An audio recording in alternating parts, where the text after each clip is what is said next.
with Sean Baligian.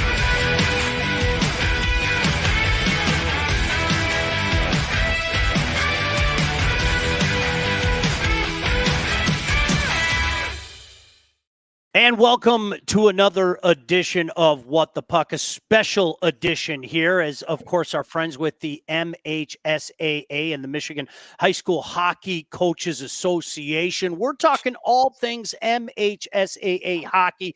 So glad you can join us. I know if Mike were here right now, he would say the same thing. I can't wait for the new season to start. So this is part of what we're doing, talking about the greatness that is Michigan high school hockey and the proven path. You know, that is something you're going to hear us talk about all throughout this summer and into the fall. Kindly joining us right now, not only is he the head coach at Northville, of course, the home of the Mustangs, but he is also president of the Coaches Association. Let's welcome him in right now. Ryan Ossenmacher kindly joining us. And first of all, Ryan, appreciate you taking the time. I know how busy your schedule is, and of course, your dad as well. So really appreciate you taking the time. How are you, my friend? I'm outstanding. I don't know if you heard my dog barking because my daughter's leaving for soccer right now. But yeah, I mean, honestly, I wouldn't rather be anywhere else either. I mean, talking about high school hockey, any opportunity we have to do it, whether it's the summer, the fall, the winter, here we are. We're passionate about it, and let's go. You know, it really is interesting. And I'm going to say this each and every week because it's the truth. You know, forget about what it was like 20 years ago. Forget about what it was like 30 years ago. The changes that we've seen in the last 10 years are to me, Ryan, it's immeasurable. And it all starts with the on-ice product, as far as I'm concerned. Yes, we've all done a better job about this, that, and the other thing, but I want to keep it to the on-ice product and the caliber of player and the caliber of teams and the amount of solid players really coming from every corner of Michigan. It really has taken a significant jump in the last 10 years. It has, and I think Joe Ford touched on it last week. It's just the reality is that the top teams have been really good for a while, right? It's the fact that now we have the middle and some of the lower end teams that have brought their level of play up, the number of quality hockey players that continually joins high school hockey each year. I mean, we talk about a proven path. The reality is that it seems like it's a fairly weekly, monthly thing where we see players who played high school hockey, maybe not necessarily at prominent programs, that are signing to play juniors or moving on to play college hockey or whatever it may be. But the reality is that the product as a whole, top to bottom, is a much deeper group than it has been in the past. Ryan Ossenmacher kindly joining us again, president of the Michigan High School Coaches Association and head coach at Northville. You know, obviously, I want to talk about your team in a moment, and this is the community that I live in. And full disclosure, both my children went to Northville High School. But Ryan, your view of the statewide situation, I've always giving you a tip of the cap because you're somebody that's always looking at what's best for the game and how we can continue to grow this product and share the word. I'm all in. Anybody that knows me, it doesn't matter if I'm talking about it here, if I'm talking about it on Twitter, talking about it on Facebook, and a lot of people are that. But listen, we've got a lot of ways to improve. What are some of the things that you're looking at to get this product to the point that we all know it can get to? Right. I think just Michigan as a whole. I mean, the reality is that taking Team Michigan to Minnesota, I've had different interactions and conversations with people in Minnesota. Out there, the reality is the base of their pyramid is bigger, right? So when the base of your pyramid is bigger, then the top of the pyramid can also be bigger. And so for us here in Michigan, it really starts we're talking high school, but it starts at the younger ages. It starts with the involvement in the 6U and the 8U levels and getting more kids to play hockey here in Michigan. I mean, we have at some of the tier 1 levels, we have imports here in Michigan. We have kids coming from outside of Michigan to come in and play hockey here. I mean, we're not developing enough kids to fill our own rosters. I mean, there's something wrong with that. And a quote that I share, and I stole it from someone, I'd give him credit, but I don't remember who it was. Success leaves clues. And the reality is, if we're the state of Michigan, or we're high school hockey, or we're youth hockey, we need to see what works and what doesn't, and we need to follow those paths. We know that Minnesota is the bread and butter as far as it's concerned with moving on hockey players here in the United States, and it's not close. It's them, and then everybody else comes in second, third, fourth, and fifth. Distance ways. You look over in the Scandinavian countries, and what do they do? And the reality is a lot of that is the idea of community-based sports, whether that's in the high schools or the youth on the way down. And here in Michigan, we need to get back to that. And as coaches and high school coaches, we've talked about that. And my staff, we're putting our money where our mouth is. We're getting involved with the Novi Youth Hockey Association this coming year. We're going to rebrand it, help them rebrand it. But we need to get more involved in the youth programs to make sure that our kids stay involved in hockey.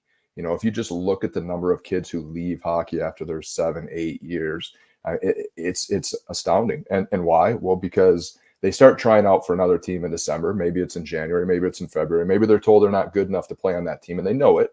And so I don't know how, as a 10-year-old, I'm developing when I know half my friends are leaving that team to go chase another team the next year.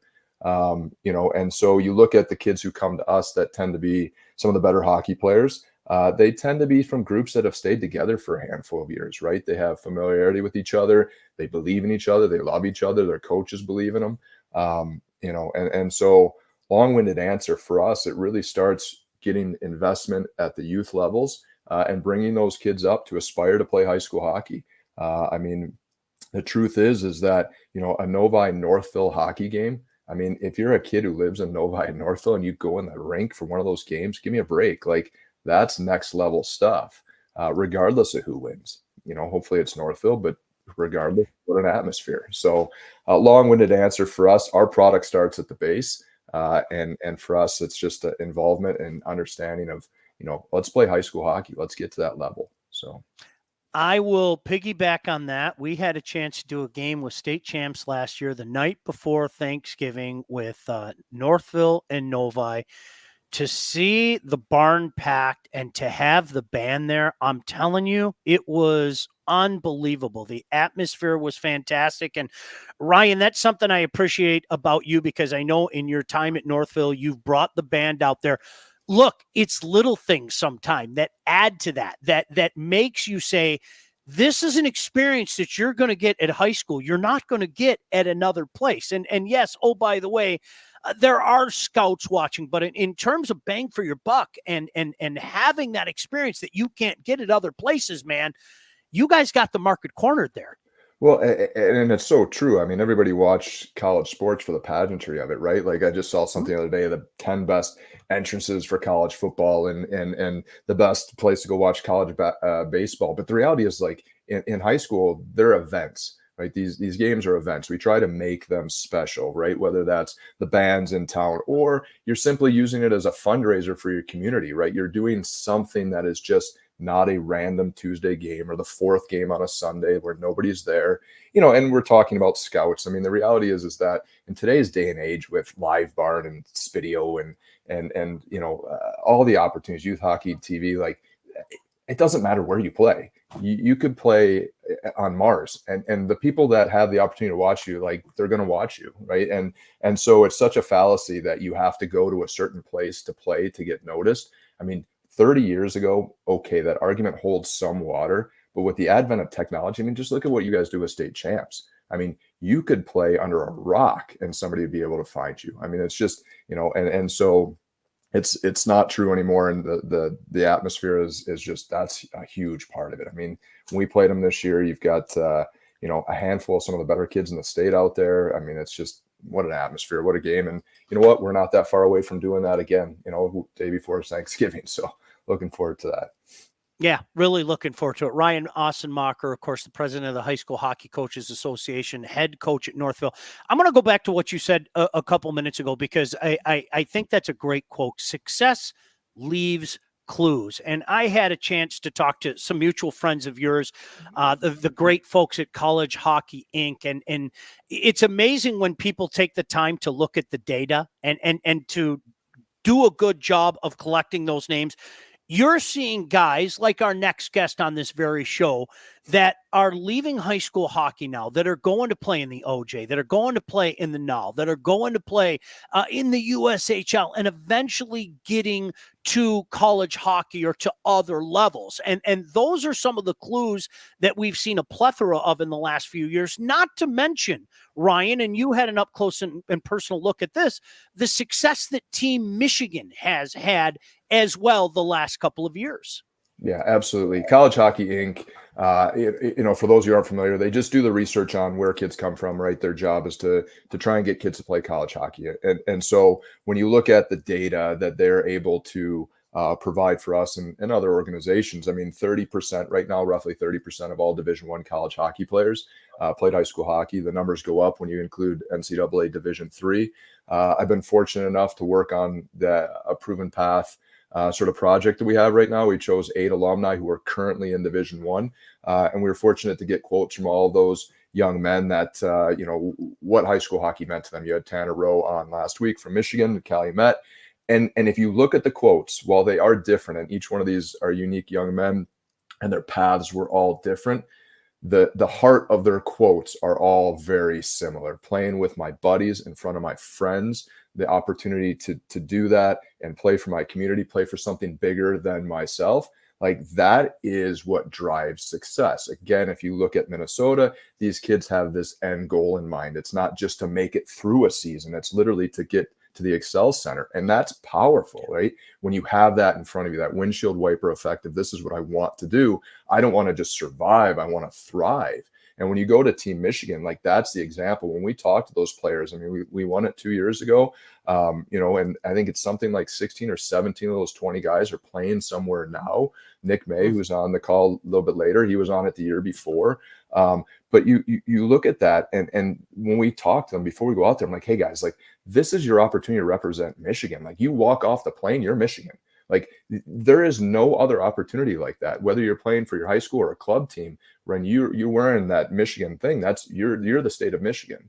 And then, for example, like Northville, when our kids wear the Northville jersey, like, they're Northville, right? When they walk the hallways or they walk the streets, they're Northville. I mean, we were fortunate enough last night, the Bobcat Bash at Ammerman Elementary School, like, huge party. We had 25 hockey players, slinging ice cream and popcorn and, hanging out with elementary age, kids, helping them on the bounce house, whatever. Like, that's what it's all about. It's not about driving 5 hours to play a game so I can come home later that day or miss a Friday of school. Like, that's not what it's about. It's not what they do in college. So anyway, that's Team Michigan, though. Just to get back to that, this year's group with Ricky Gadwell, the seniors, and Dave Mitchell, like, it's just fun to watch. And those kids are great ambassadors for the high school hockey game, and more importantly, for their communities. Yep.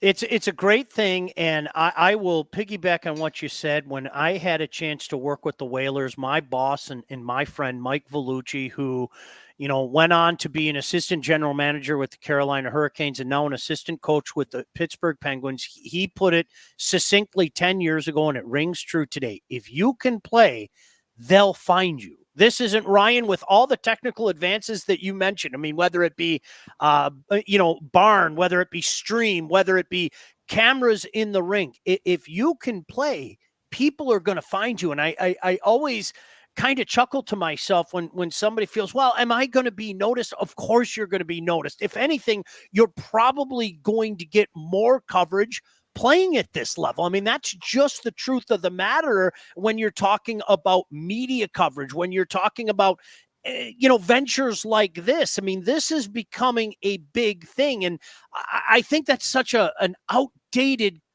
comment now, Ryan, well, am I going to get noticed? Right. Look, I'll go right back to Mike Vellucci. If you can play, they'll find you. Right. 100%. I mean, it's, I'll add to a few things. Like, I just got off the phone a week ago or so with Rob Rassi, assistant coach at U of M, asking, like, hey, we need to get some Michigan high school kids out here on campus. Like, we're looking to do something, things like we need to dive into that community a little bit more. Like, that's the University of Michigan, right? I'm going to share a story. Maybe I'm going to go over on my time here, but Nick May, he's patient.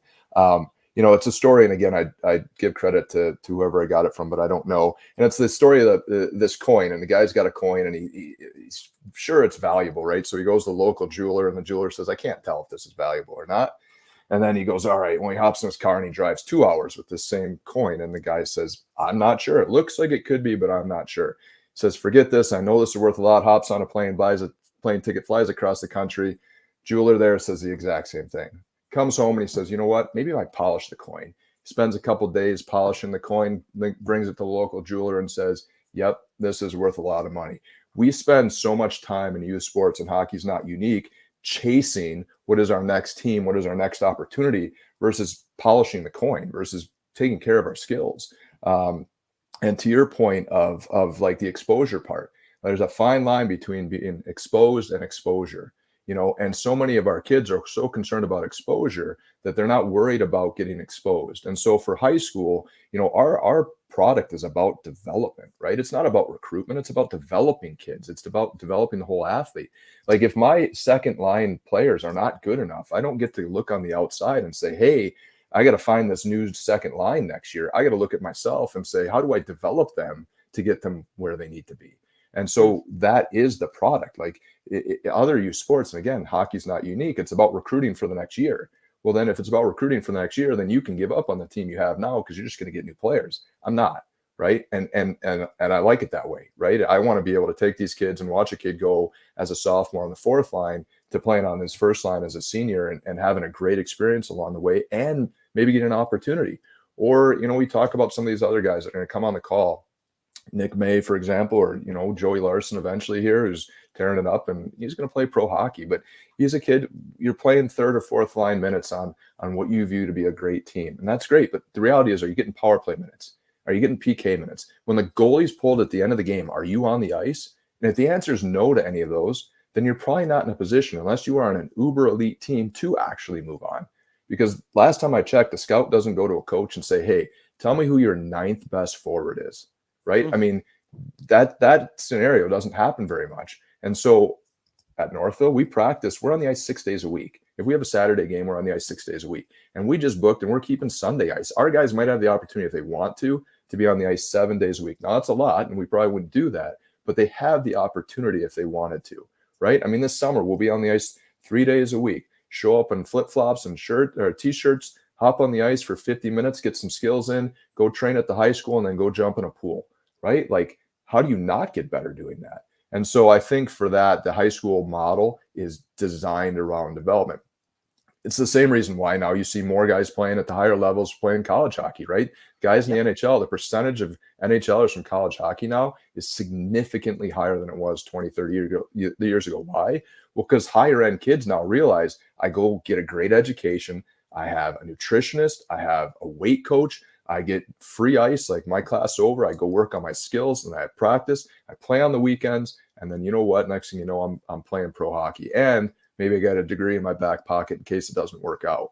High school hockey is that. That is the idea behind it, right? I mean, we have study halls, right? Video, like all these things. We try and mirror college. College tries to get kids to the next level. So anyway, long-winded, but I'm just passionate about it. I believe in it. I've been involved in high school hockey now for over 20 years. And so it's, I wish I knew now, back when I was 20 years ago, I wish I knew the things I did now, right? When I first stepped in, I wasn't a very good coach at all. And the things that I've learned over the way, I could have done a lot more 20 years ago. So. Well, I think you did a nice job of summing up the term "the proven path," and that's going to be something that we talk about all summer long. I mean, not only for the individual, but the way that Ryan described it. Getting into some of those habits now, they're habits that you're going to be using in college, and they're habits for a lot of guys that can get you on even beyond that as well. Ryan, I know what a busy guy you are. I think everybody can tell from the passion that you showed here. You've been a fantastic leader, not only of the teams that you've coached, but certainly a fantastic president for the Michigan High School Coaches Association.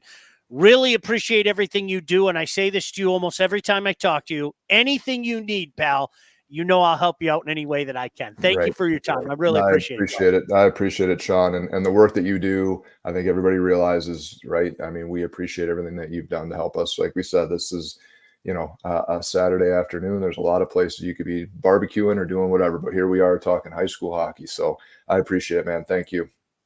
You got it. Ryan Ossenmacher kindly joining us again, the president of the the Michigan High School Hockey Coaches Association, and of course, the head coach at Northville. Well, I don't want to keep this guy waiting any longer. We mentioned him earlier in the show.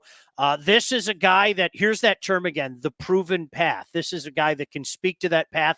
I'm going to let him tell you about his path. No two paths are the same, and that's why we want to get some of these guys on. We talked to Tanner Rowe, of course, who is playing at Michigan now from Calumet, but Nick Mahy is a guy, boy, it doesn't seem like that long ago. I watched this guy at the high school level. He's been able to move on.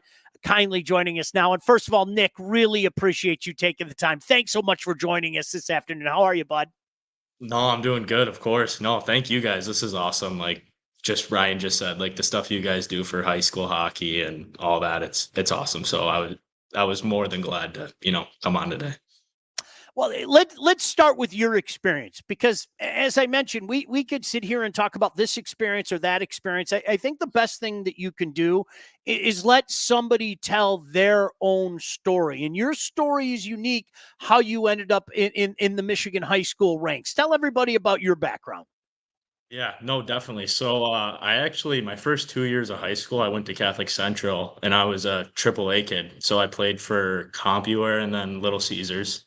And it was kind of that same thing. I was like, I'm better than that. High school hockey's, it was just looked down upon then. And I got to my junior year. I was still at Little Caesars during COVID. And it was just one of those things where I was almost getting lost in the shuffle. Kind of, I knew I was a good player, but it was something where maybe I wasn't getting the looks here or the opportunities here. And then I transferred to Salem for my junior year as well. And I was talking to some buddies, and Ryan reached out to me and he was like, hey, like I think this could be the spot for you. So I did a little bit more digging, obviously, and I kind of came to that decision like this is where I want to play hockey. Like it was a place for me where I could work on my skills and develop things because there was some flaws in my game where it was I needed to get better if I wanted to, move on and play junior hockey. And that model of skating every day, coaches that believe in me and all that, like it was exactly what I needed to move on to the next level. And I don't know, I can't say enough about high school hockey, the experience I had. I wish I played more years, honestly, more than just 1 year, but you know, I can't yeah. Ryan really kind of opened my eyes to what high school hockey really is. And yeah, it was an awesome experience, something I'll never forget. Nick, if I had a dime for the amount of times I talked to a young athlete like yourself over the last few years where they pulled me aside and they did the whole Mr. Beligian thing. And first I always say, please, I'm Sean. Mr. Beligian's my dad. But I can't tell you how many times somebody said to me, Mr. Beligian, if I knew then what I know now, I wish I did this my sophomore year. I wish I did this my junior year. And I always want to make this clear. That's not taking a shot at any other entity, but I think a lot of times it's a situation where, much like you, people don't know how fun it is. People don't know how competitive it is. And you can't put a Mhm. price tag playing in front of your peers, playing in front of your friends. And some of those Salem games and the atmospheres are awesome. I mean, that had to be something different for you, right? Playing in front of a full barn, people screaming your name and everything. Exactly. I mean, like the year before, I'm playing in front of just parents, all our parents, maybe a couple siblings, and then the next year, like those park games, it's kind of a interesting dynamic, obviously, at Salem, Plymouth, and Canton. But those park games, when you're playing against buddies that you have class with, earlier in the day, and you go out there, and then the whole school's there. I mean, we got 6,000 kids in our school, and just to see everyone support you and be there, it was like such a change, and it was awesome. Like just seeing your buddies in the stands, like they even made little fat heads for us of like our faces, just like seeing your face when you're skating around. You're like, this is the coolest thing in the world. Why didn't I? Like, why didn't I start this sooner? It was, Nick yeah, May kind awesome. No, absolutely. Nick May kindly joining us. Fast forward, your high school career ends, and Salem is one of those programs. It's still to this day. It just seems like it's creeping up every year and getting closer and closer and closer. A lot of Mhm. respect for not only what Ryan did there, but certainly what the new staff is doing as well. But what came next for you? You left Salem. You were obviously a guy that you had an opportunity to continue your career because of your talent. Tell everybody about your path to get to where you are now. Okay. So yeah, honestly, the biggest thing for me for getting recruited for the next level was that Trenton showcase. I mean, you look in the stands and there was 30 different guys, and that's where I first actually talked to Leamington and then kept in touch with them or whatever. And then a couple of weeks went by. I was, between a few options or whatever, and Justin Soltz, the general manager here, was like, "Hey, like I saw you at that Trenton showcase. Like you were playing top teams, top players. We played Byron Center and Midland Dow, the team that won the state championship that year." He was like, it was good hockey. Like you're a good hockey player. I want you to come here." And it's worked out. I mean, my first year here, we won a junior B championship and then transitioned into the OJHL, which, kind of lucky, but it worked out that way to be able to, move up level, which was honestly my goal, originally after playing that first year junior. But like it's like you guys were saying, like scouts are there. Like you think they're not there, like they're there. Like especially at those showcases and like you said, live barn, Instat, all that different stuff. Like they're watching and they will find you. And that's what Justin was saying to me. He was like, "Hey, I've been watching you all season. Like this is the first time I've talked to you at the showcase, but we've been, watching all season, different guys on my team. Obviously he was talking to at that point as well. So yeah, like that was kind of my path and it worked out that way. And the showcase was, yeah, that was the biggest thing for me was that showcase where you're under playing all the best teams and all eyes are on you. Nick, it's so funny to hear you say that because I need to piggyback on what you said there just to let people know. You mentioned your general manager. I know Matt Dumichel as well with Leamington. I've known him for years. I can't Mhm, tell you how many times I've seen him at different games, and he knows I'm out 3, 4, 5 times a week, and he'll say to what do you think about this kid from Salem, or what do you think about this kid from Brighton, and that's the thing I think lost in all of this is maybe as a player, you're looking up in the stands and you see your girlfriend or you see the big fat head or whatever. What you don't see are those guys sitting there with the program in their hand up in the corner of each building every night in a barn. And sometimes there's a bunch, sometimes there's a few, but every mhm. night there are eyes on you, keeping track of what you're doing. And a lot of times I think that's a great story that you told because a lot of times they might not reveal themselves to you until you're playing at the Trenton Showcase or you're playing in the Adam Mitchell Showcase or whatever the case may be. But that doesn't mean that they're not watching you. 1 second, I'm in this, room and it's a little loud, but That's all right. It's all good. but yeah, no, like you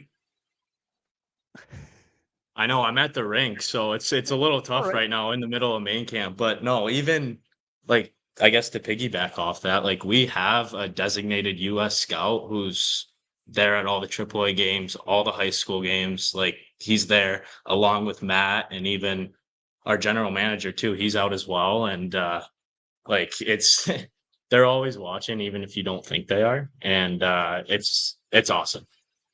What a great place to play. I mean, what is it, about 40 minutes away from where you live? I mean, depending on what the traffic's like at the border, but what is it, about 40 minutes to get over there to Tomato Town? I mean, what a great experience. Tell me about that experience for you, man. How are you liking it with the Leamington Flyers? Oh, it's awesome. It's everything I've honestly ever dreamed of high school hockey. I live, yeah, like you said, it's an hour and 15 minutes with the border from my house. So like today even I have main camp today and I drove this morning to come here. Like was here, nothing, quick little drive. I might go home tonight. You never know. But honestly, like this town is awesome. Like all they do is hockey. They love hockey here. So at our home games, we have 1,000 fans in the stands. Like it's loud. There's people cheering your name. They got jerseys on. It's awesome. And then I also can't say enough about our management. Our management, like, they treat us like pros. It's pretty cool. I mean, we get everything we ask for if we need it. Like, they get food on bus trips because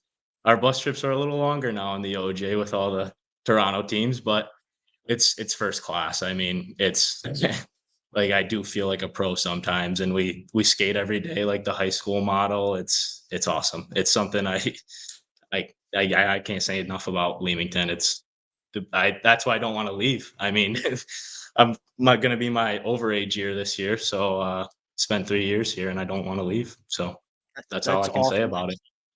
One more thing before we let you go, and we can't thank you enough. Nick Mahy kindly joining us. Leamington Flyers, of course, former Salem Rock. One of our listeners said, represent the Mitten Boys. And I got to ask you about your experience for Team Michigan. What was that like for you representing the Mitten?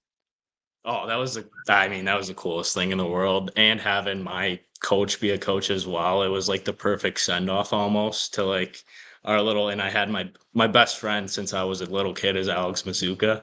So we were on the team together.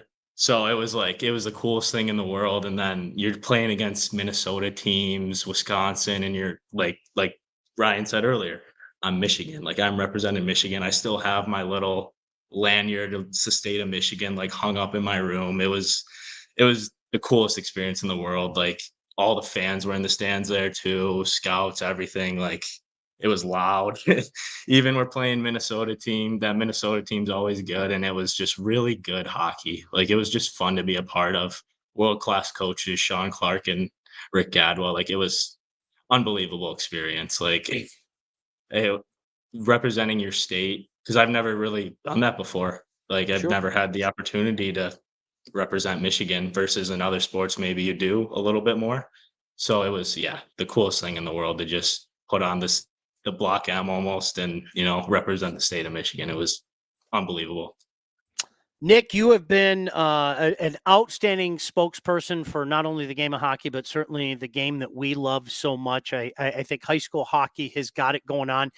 Continued success to you. Don't be surprised if you see me sitting over at a Leamington Flyer game as well. You and your teammates, you guys were a heck of a lot of fun to watch, and that's a program that keeps creeping up. Look out for the Salem Rocks. They've done a Yes. fantastic job for a while, and continued success to you, man. I hope to see you at a game really soon over in Leamington. Awesome. Thank you so much, Sean. Like Brian said, what you guys do for us and the videos of all the kids and stuff, it's first class. We really do appreciate it. Thank you very much. Appreciate you, Nick. Continued success. Nick Mahy Awesome. Thank kindly you. joining us. Salem Rocks, Leamington Flyers. And, this is what we're going to do all summer long. This is something near and dear to my heart. Yeah, this is personal to me. I love this product. I really do. And, it's funny. Bill said, how is the balance in today's MHSAA hockey between East Michigan and West Michigan? Is it a good competitive balance? I can answer that. I think what you're seeing West Michigan go like that. For years, Granville had it going on, and now you're seeing Byron Center. I mean, Byron Center won a state championship 2 years in a row. You've seen East Grand Rapids come this close. I think Grand Rapids. Catholic Central and Mike Slobodnik is another program that they're always there. They're always knocking on the door. They always have to be accounted for. Forest Hills Central has had a slew of good teams. Forest Hills NE has made some runs to the Final Four, but I think there's a difference between getting to the Final Four and having a heck of a lot of success there. I mean, let's face it, like every other level of hockey, these guys are playing for championships. And I think the last couple of years to see East Grand Rapids come oh so close, and then to see Byron Center, punch their ticket and be a state champion. I think that's, obviously it's great for them. I think it's great for the game as well, because it's telling a lot of those kids on the west side, hey, listen, this is a viable option. This is a place where you can go to USA Hockey Arena. And you could search my Twitter. I took a picture of the Friday night game. It was Clarkston and Brighton. It was standing room only. I mean, you have to lock the doors at USA Hockey Arena. You can't let anybody else in. Now, where are you going to get an atmosphere like that? As Coach Ossenmacher said earlier, going to that Northville Novi game the night before Thanksgiving, not only are the stands full of fans and students and parents, but you got the band there adding to that ambiance. And I think you ask anybody, I think that's part of what has made the Yost experience. And I don't care who you root for. That's part of what's made the Yost experience such a cool experience, is that Michigan band that's always there and adding to that ambiance about the game. So, Bill, to answer your question, I think, you've seen the West Side go like this, and I'm going to reiterate what I said. A program like Salem that's been going like this, that has put a scare into many of the, I always use the term usual suspects, and now they've become one of the usual suspects. And those are the coolest stories to me, when a team kind of bursts on the scene and you're like, ooh, who's this? And then in 2 or 3 years, with continuity, all of a sudden they become one of the usual suspects. And you've seen that a lot around the state. And last week we talked to Tanner Rowe. Calumet's going to bring it. Every single night when you play Calumet, you know that it's going to be a difficult game. Regardless of what their talent level is that year, they're going to play a certain way under Coach Giacchino. Houghton's another place like that. I mean, yeah, of course, you want to go travel up there to the Coliseum. You want to travel over to D Stadium. But you know what? There have been so many darn good teams. And whether it be Micah, who's been at the helm the last year, Coach Markham before him, with Houghton, you better bring your A game, because if you don't, regardless of the talent level, they're going to play hard. And so to me, that's the best thing about it. I tell anybody who will listen, and we're going to wrap this up in just a second. And Blake, thank you in particular for making yourself available on this beautiful Saturday afternoon. I tell anybody who will listen, are you a hockey fan? Okay, cool. Chances are if you're watching this, you're a hockey fan. If you're a hockey fan, go out to your local barn. Go to a Trenton game. Man, I'll tell you what, you want atmosphere, go to Trenton. Check out, a game. And not just the showcase. Everybody wants to go to the big events. Go see Trenton. I'll tell you what, just a great hockey community, great people down there. Go to a Livonia Stevenson game. Go out to Brighton. Go out to Heartland.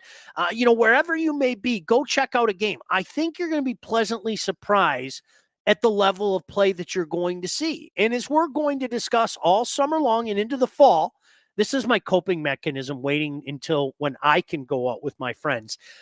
Is you're going to see every week we're going to talk to a different guy, like Tanner Rowe, like Nick Mahy, that have been able to move on, that have gone to the OJ, that have gone to the Null, that have gone to the USHL, that have moved on to Division I or Division II or whatever division hockey, and have been able to continue their career. And as Coach Ossenmacher pointed out, get that education as well. Hey, in a perfect world, every kid out there would make it to the National Hockey League. It doesn't work that way. So you need something to fall back on, and that's pretty stinking cool. That is all the time that we have. We are going to talk again next week, and really every week until the new season starts.